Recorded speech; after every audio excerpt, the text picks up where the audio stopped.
The sim market is oversaturated with pedals, and that leads to insane competition, which brings some insane engineering ideas. And if I have to pick a favorite engineer from that field, Timo from Simgrade is the one who impressed me the most over the years. My first contact with his work was with the crazy concept of those alien weapon-like R7, which remained the most unique design to this day, with that moving heel support and some crazy mods. Pedals which are radically different with some really good feedback from many users, and the last few weeks I'm pushing his last creation, the VX-Pro, for which I definitely have few things to say. Let's go straight to the important stuff. What makes this compact and at the same time so complex design so unique? First, all three pedals are load cell based, and that is for a reason which I will explain in a minute. Second, the brake use springs instead of traditional elastomers we see in the most pedals. The advantage of the rubber is the progressive feeling in compression they can create, but some elastomers are really unusable and can create unstable input. The springs, from other hand, are very stable in compression, but they are mostly linear in the entire range of movement. So here is where Timo engineering brain blows my mind again. Check how those pedal works. While pressing the plate and compressing the spring, the bearing rolling over the load cell, creating the signal. Do you see how many parts of the pedal itself are moving?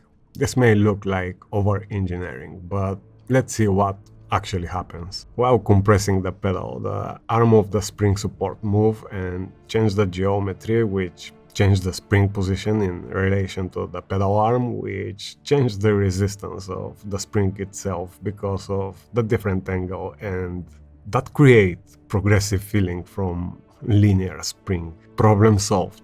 Now we have absolutely stable input from spring, but with progressive feeling. How to not admire people like Timo? Those kind of minds are the reason we live in a better world. As some of you already know, I'm a huge fan of spring-based pedals because of the input stability, but I'm equally fan of progressive stiffness, which makes way more sense in trail braking. So now we understand why I'm so excited. I have both worlds here, and the only thing left is to adjust them to my personal like, which was super easy as well. There are 4 slots on the arms which change the geometry and accordingly the stiffness. I used to drive stiff settings for years, which was bad for 2 reasons. The first and the most important is I injured my knee, and no amount of wins or world records worth my own health. Second, hard brake tension my body and makes me robotic in my inputs.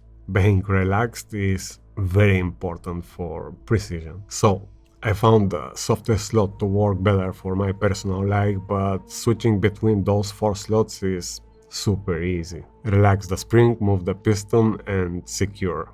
10 seconds. This is also 2-stage pedal, which means I can fully compress the spring but can continue adding pressure and more input without actual movement. So I usually set the first stage with movement at around 85% input and let the rest for the second stage if I need to hit 100% in certain places. Also prefer some travel, which helps me in trail braking. I found on those stock settings my sweet spot, but some of you will want brick-like pedal. That's possible as well. There are a set of spacers which will limit the spring compression, and you can hit very quickly that second stage and work and braking mainly from pressure without movement. So as you can imagine now, you can set that from soft to hard and anything in between, and if that is not enough, there is extra kit with different geometry and 2 springs which are both softer for more than 40 euro. The other adjustments are more on the basic side with 2 slots for the angle position and height on the faceplate. The quality is top, they are built like a tank with zero play in any direction and ball bearing in every moving part. It is definitely one of those products which will last forever and is super silent. There is no metal to metal contact on each direction. So I can easily call this the best spring-based brake I ever tested here. The brake on the S120 from Najam Simtech is also great in feeling with brilliant engineering, but this for sure is better and of course more expensive. Talking about price, those pedals are way better than the Sprints from Husingveld, for example, but more than €100 cheaper. In my opinion, 650 for 3 pedals, VAT included.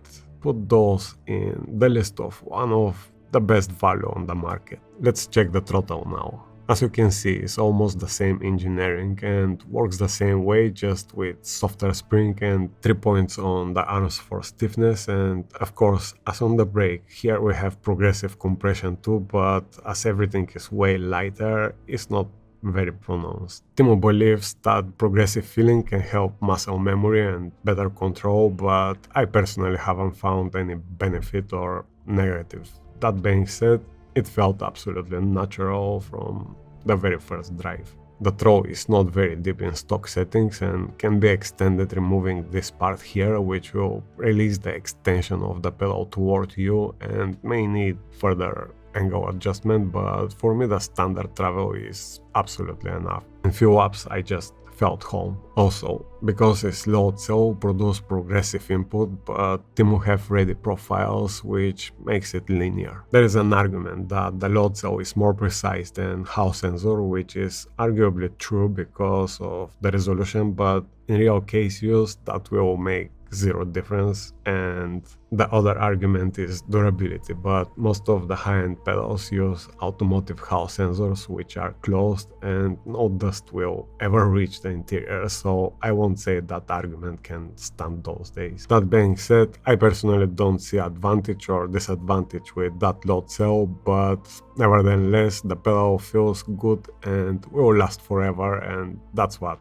really matters. Easy to adjust, comfortable and smooth experience, happy with it. The standard kit of brake and throttle for €475 VAT included is really good price for what we get here. And again, way cheaper than the sports, which are $638 for 2 pedals, and from my personal experience, those are better in few different ways. Actually, for the price of 2 sprint pedals, we can get the triple set from Simgrade, and the clutch on the VX-Pro is impressive. Another 200 kg load cell with strong ball bearing in the pivot points, no metal to metal contact, which makes it super silent no matter how hard you're gonna slam. Instead of rolling the bearing over the load cell, Timo have made 2 different sets of plates in curved shape.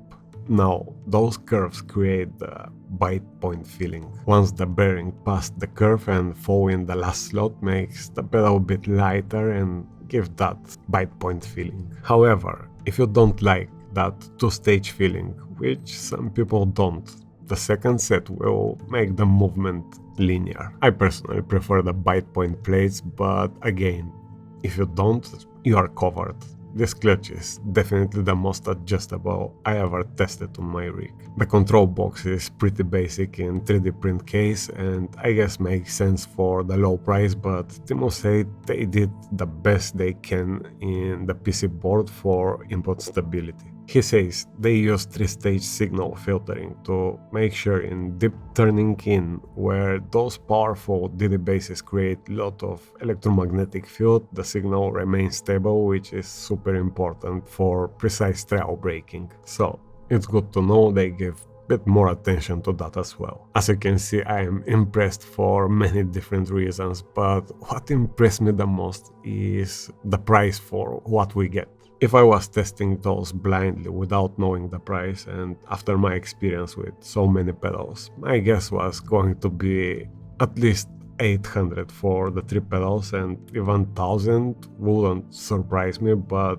of course, I wouldn't be impressed and was going to be just another expensive set on the market. The 650 is really reasonable price, and that's what makes the strong competition those days. Of course, Timo, if you watch this, don't take advantage of my statement and change the price, as you have done great job overall and that makes your work so valuable. That being said, there are a few extra mods. One can truly change the experience and make them unique, as the R7 model with the tilt heel support. That is very unique experience indeed for the Throttle, as it totally changed the operation of the muscles. At the very first moment feels weird, but after a few days, the lack of any friction between feet and pedal surface create brutal comfort.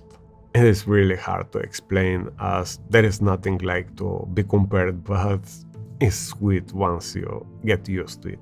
For the brake, it will work only if you use very soft settings, but because the movement isolates some muscles, if the pedal is hard and you want to push harder, you need to detach your heel, but that tilt support will push against. I personally don't like that on the brake, but it's definitely a nice concept for the Throttle. €75 will be of course costly experiment, and there is a chance to not like it at all, so the risk is on you. Next mod is the brake kit for €47.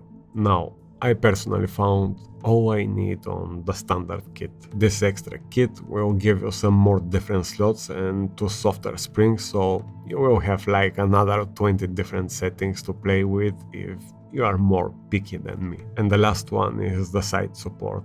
I personally never need one in any of the pedals I ever used, as I brake left foot and my right foot is firmly on the plate, but if you do some fast heel and toe movement, this can help to not miss your Throttle ever. In my opinion, those are not necessary upgrades, but definitely nice addition to the pedal set with relatively good prices for each of those if you want to spend something extra. Now, the only weak spot I found is the USB-C connection on the board.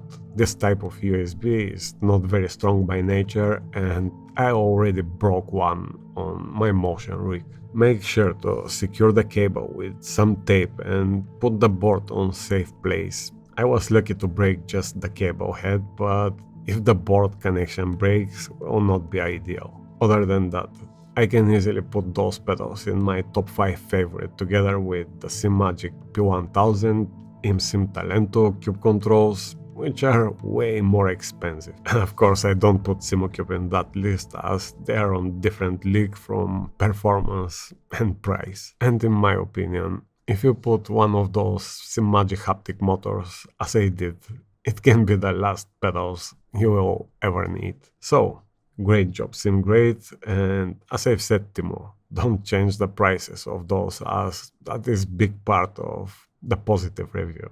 Much love everyone.